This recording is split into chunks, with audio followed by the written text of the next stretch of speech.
Bismillahirrahmanirrahim. Assalamualaikum warahmatullahi.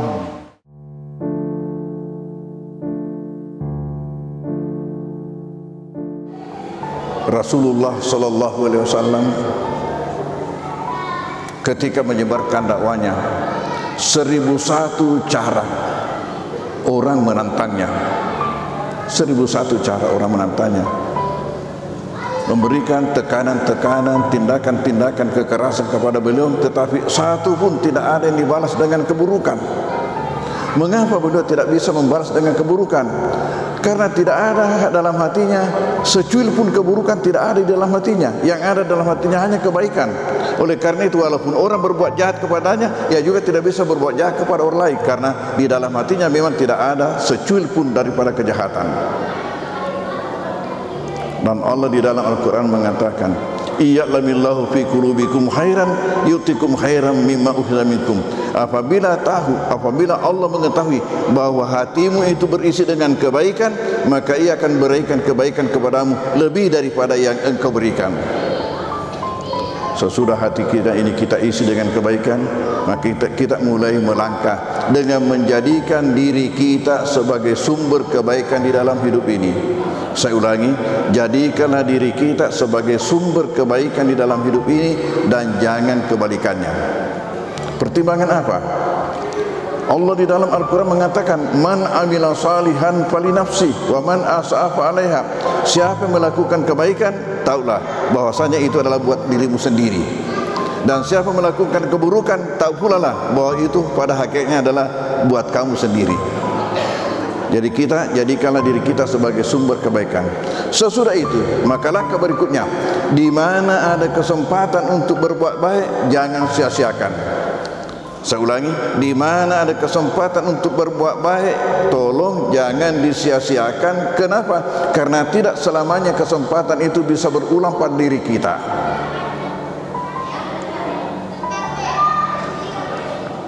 Terus terang, banyak pejabat ketika menjabat begitu banyak perbuatan-perbuatan baik yang dia tidak lakukan. Nanti setelah berhenti menjadi penjabat baru mengatakan, andai kata saya dulu begini, andai kata. Apa andai kata? Sudah lepas. Jadi di mana ada kesempatan untuk berbuat, jangan disia-siakan, karena tidak mustahil kesempatan itu tidak berulang pada kita. Kemudian yang ketiga, bahwasanya besar atau kecil daripada perbuatan itu jangan dipandang enteng, sekecil apapun.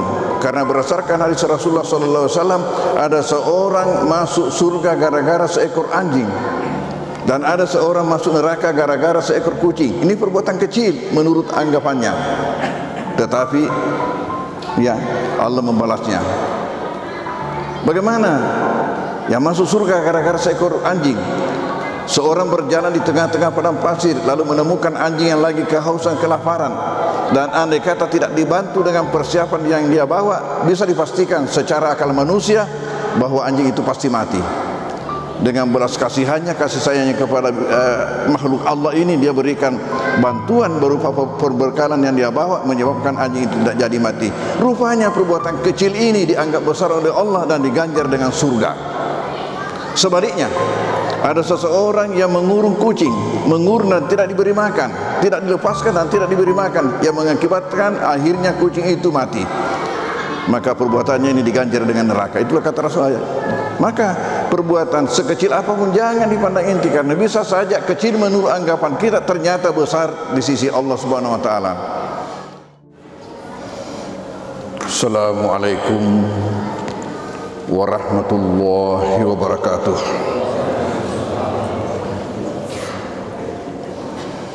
Alhamdulillah,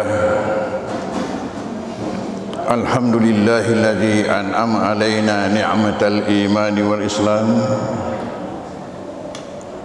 walladzi hadana ila siratim mustaqim.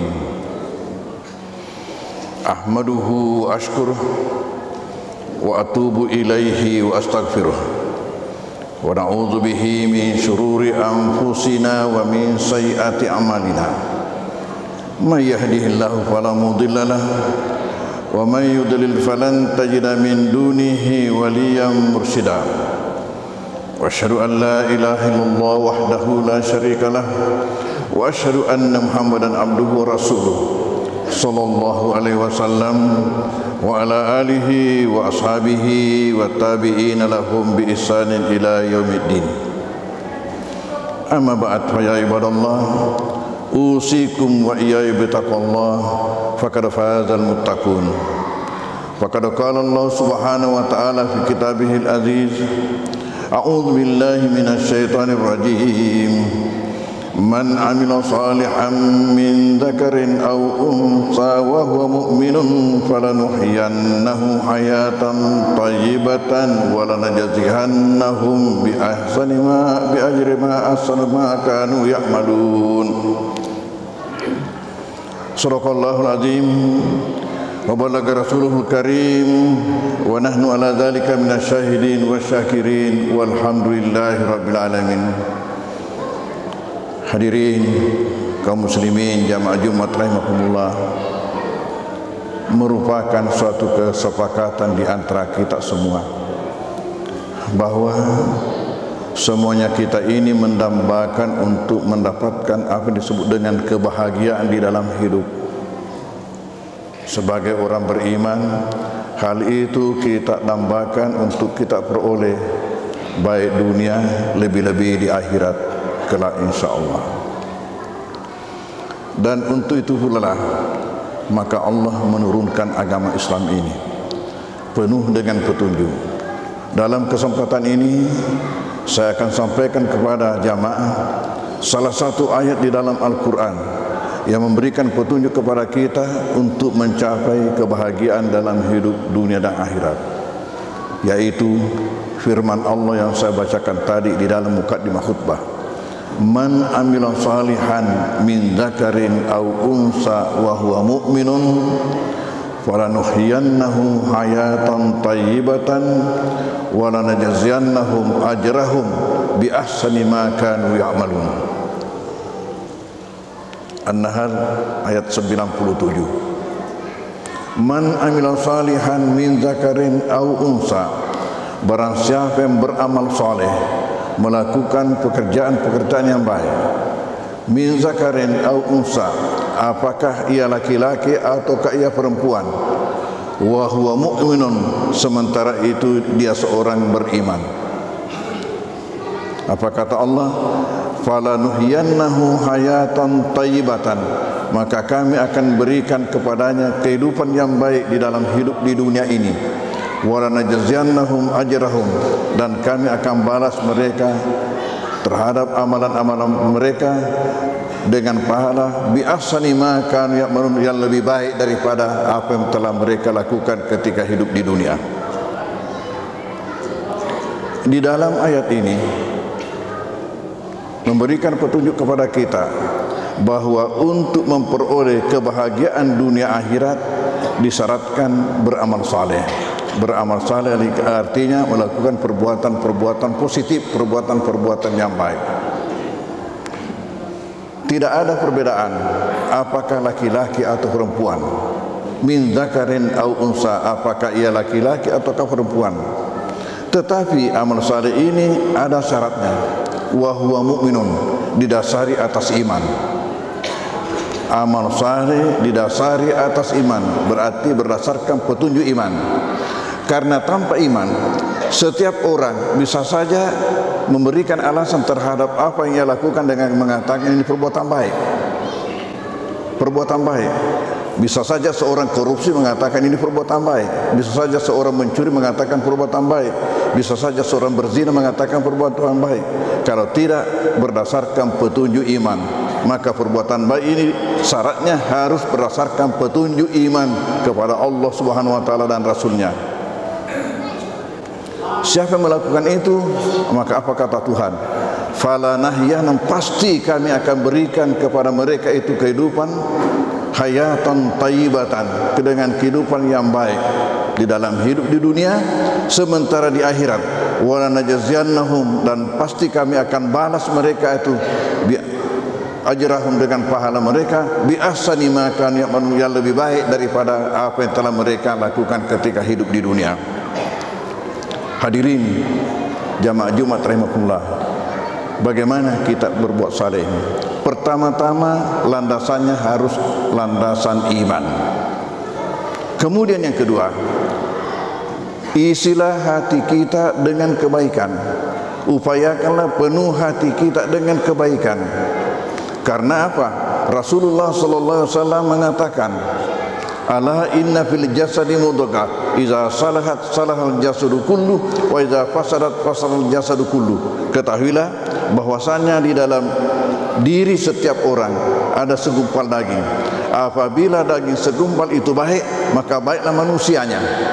Dan apabila daging segumpal itu rusak, maka rusaklah manusianya. Allah, ketahuilah kata Rasulullah, daging segumpal itu namanya hati. Jadi untuk melakukan amal saleh atau perbuatan-perbuatan positif, perbuatan-perbuatan baik, harus berawal dari mari kita bersihkan hati kita dan isi hati kita. Usahakan penuhi hati kita dengan kebaikan. Sebanyak apa kebaikan yang mengisi hati kita, sebanyak itu pula kebaikan yang kita bisa lakukan. Mari kita ingat Rasulullah sallallahu alaihi wasallam ketika menyebarkan dakwanya, 1001 cara orang menantangnya. 1001 cara orang menantangnya, memberikan tekanan-tekanan, tindakan-tindakan kekerasan kepada beliau, tetapi satu pun tidak ada yang dibalas dengan keburukan. Mengapa beliau tidak bisa membalas dengan keburukan? Karena tidak ada dalam hatinya secuil pun keburukan, tidak ada di dalam hatinya. Yang ada dalam hatinya hanya kebaikan. Oleh karena itu, walaupun orang berbuat jahat kepadanya, ia juga tidak bisa berbuat jahat kepada orang lain, karena di dalam hatinya memang tidak ada secuil pun daripada kejahatan. Dan Allah di dalam Al-Quran mengatakan, iya'lamillahu fi qulubikum khairan yu'tikum khairan mimma ukhidha minkum. Apabila Allah mengetahui bahwa hatimu itu berisi dengan kebaikan, maka ia akan berikan kebaikan kepadamu lebih daripada yang engkau berikan.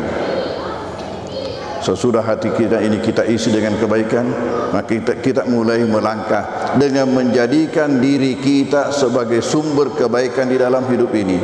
Saya ulangi, jadikanlah diri kita sebagai sumber kebaikan di dalam hidup ini dan jangan kebalikannya. Pertimbangan apa? Allah di dalam Al-Quran mengatakan, man amila salihan fali nafsi wa man asa'afa alaiha. Siapa yang melakukan kebaikan, tahulah bahwasanya itu adalah buat dirimu sendiri. Dan siapa melakukan keburukan, tahu pula lah bahwa itu pada hakikatnya adalah buat kamu sendiri. Jadi jadikanlah diri kita sebagai sumber kebaikan. Sesudah itu, maka langkah berikutnya, di mana ada kesempatan untuk berbuat baik, jangan sia-siakan. Saya ulangi, di mana ada kesempatan untuk berbuat baik, tolong jangan disia-siakan. Kenapa? Karena tidak selamanya kesempatan itu bisa berulang pada diri kita.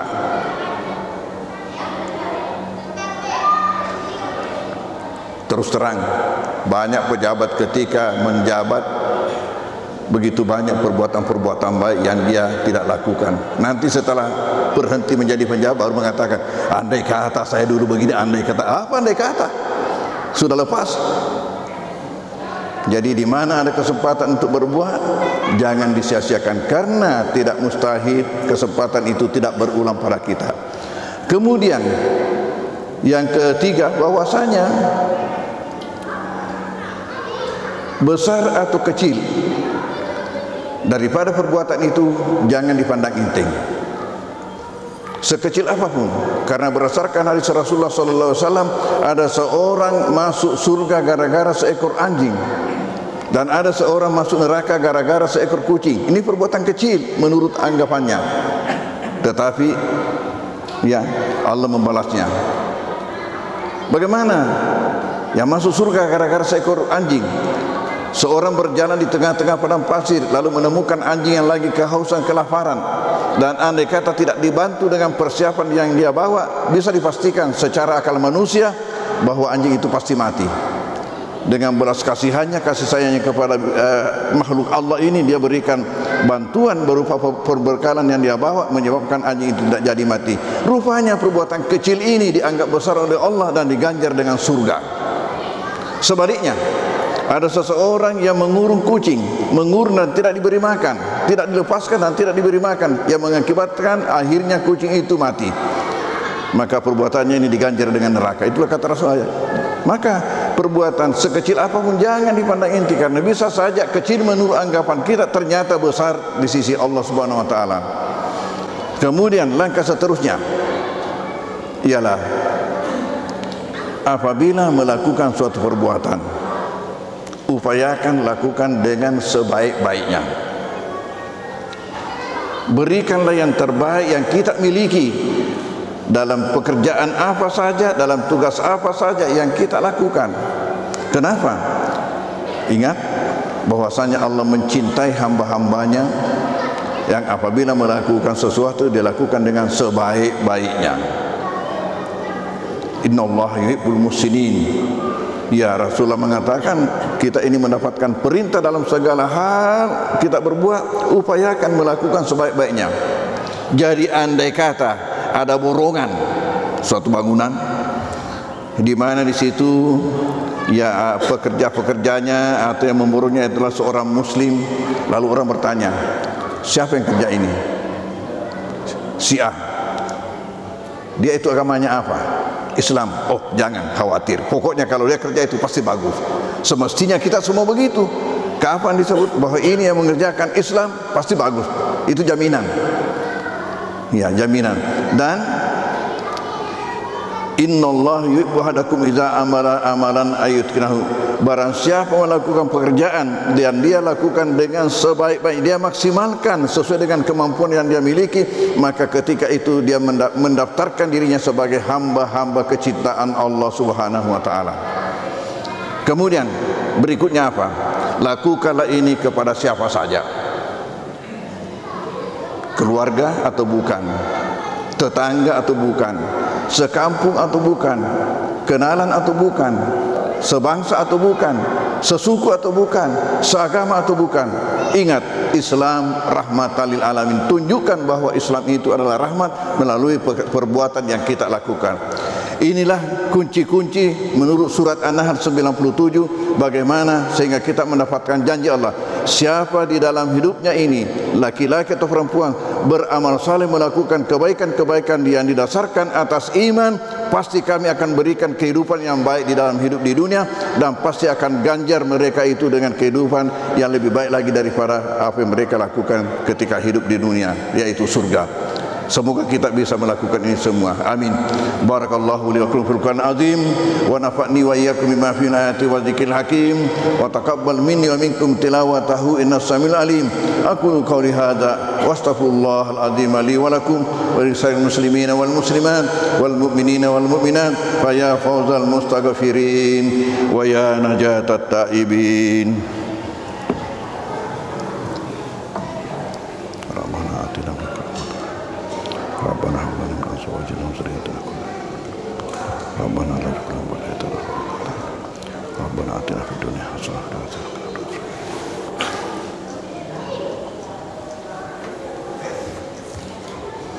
Alhamdulillahi muwaffiqil amilin wa asyhadu an la ilaha illallah waliyul muttaqin wa asyhadu anna Muhammadan abduhu wa rasuluhu as-sadiqul amin.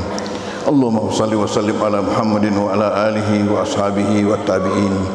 Amma ba'du fa ya ibadallah, usikum wa nafsi bi taqwallah faqad fazal muttaqun. Ya ayyuhalladzina amanu taqullaha haqqa tuqatih wa la tamutunna illa wa antum muslimun. Wa alamu anna Allah amarakum bi amrin bada'a fi binafsi wa sanna bi malaikati kursi wa qala ta'ala wa lam yadhal qailan alima inna Allah wa malaikatahu yusalluna 'alan nabi ya ayyuhalladzina amanu sallu 'alaihi wa sallimu taslima.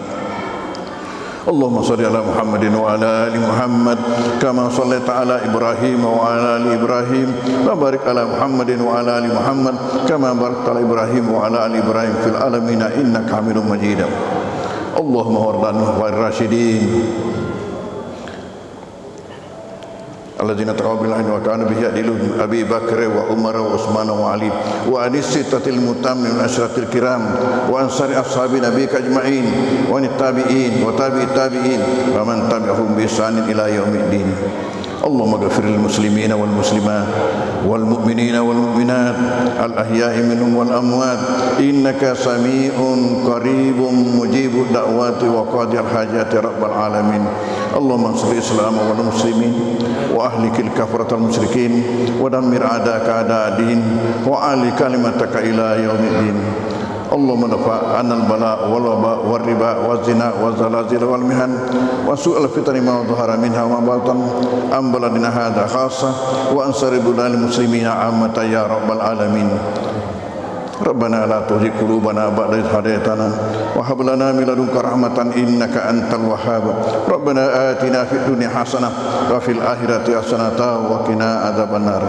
عباد الله إن الله يأمر بالعدل والإحسان وإيتاء ذي القربى وينهى عن الفحشاء والمنكر والبغي يعظكم لعلكم تذكرون واذكروا الله العظيم يذكركم واشكروه على نعمه يزدكم واسألوه من فضله يؤتكم ولذكر الله عز وجل أكبر والله يعلم ما تصنعون. أقم الصلاة.